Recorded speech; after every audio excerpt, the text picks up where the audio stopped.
অভিরূপ কিচেনে সবাইকে স্বাগত। আজকের রেসিপি ইলিশ মাছের মাথা দিয়ে কচুর শাক। তার জন্য যা যা লাগছে, কচুর শাক তো লাগছেই, ইলিশ মাছের মাথা, হলুদ, নুন, কালো জিরে, চিনি, কাঁচা লঙ্কা আর দুটো শুকনো লঙ্কা, আর তেল লাগছে, সর্ষের তেল দিয়ে কচুর শাকটা করবো। গ্যাসটা জ্বালিয়ে নিয়েছি আগের থেকে, এটা গরম হয়ে গেছে। এবার আমি সর্ষের তেল দেবো। ইলিশ মাছের মাথাগুলো এবার ভেজে নেব।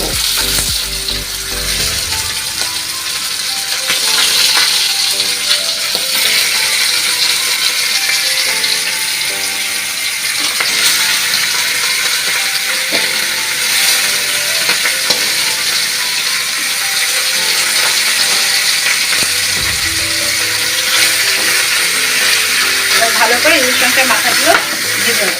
মাথাগুলো সব উল্টে নিয়েছি, এবার ভালো করে কড়া করে ভেজে নেব। মাছের মাথাগুলো একটা একটা করে তুলে নেবো, ভাজা হয়ে গেছে।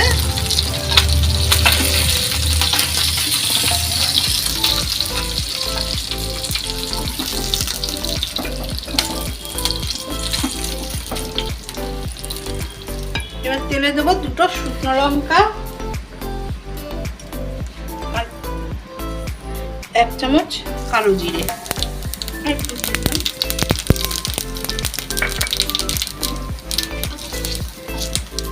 শুকনো লঙ্কাটা একটু ভাজা ভাজা হয়ে গেল।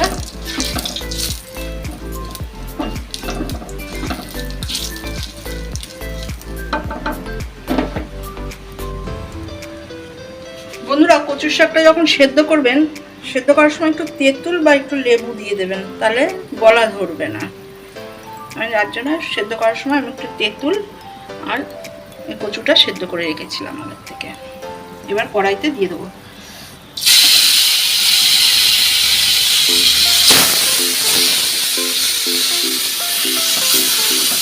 টক লাগবে, ঝাল ঝাল। 4টে কাঁচা লঙ্কা দিয়ে দিলাম। তারপরে দেবো সামান্য হলুদ, 1 চামচ হলুদ দিয়ে দিলাম।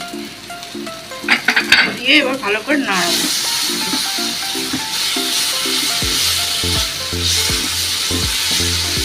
বন্ধুরা, আমি খুব কম তেল দিয়ে কিন্তু রান্না করি, আর রান্নাতে আমি শুকনো লঙ্কা বেশি ব্যবহার করি না। আমি কাঁচা লঙ্কা দিয়েই, যতটা পারি আমি কাঁচা লঙ্কা দিয়েই আমি রান্নাটা করি। তারপর দেবো সামান্য একটু নুন, অল্প নুন দেবো, কারণ আমি নুন দিয়ে সেদ্ধ করে রেখেছিলাম কচুর শাকটা। তারপরে দেবো একটু চিনি, 1 চামচ চিনি দেবো। একটু মিষ্টি মিষ্টি না হলে ভালো লাগবে না কচুর শাকটা। ভালো করে নাড়িয়ে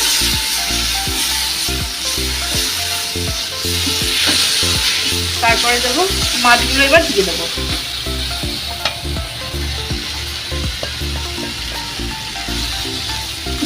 মাছগুলো দিয়ে ভালো করে নাড়াবো, ভেঙে ভেঙে দেবো। মাছের মাথা দিয়ে কচুর শাক আমার কমপ্লিট হয়ে গেছে। প্লেটে সার্ভ করে দিচ্ছি।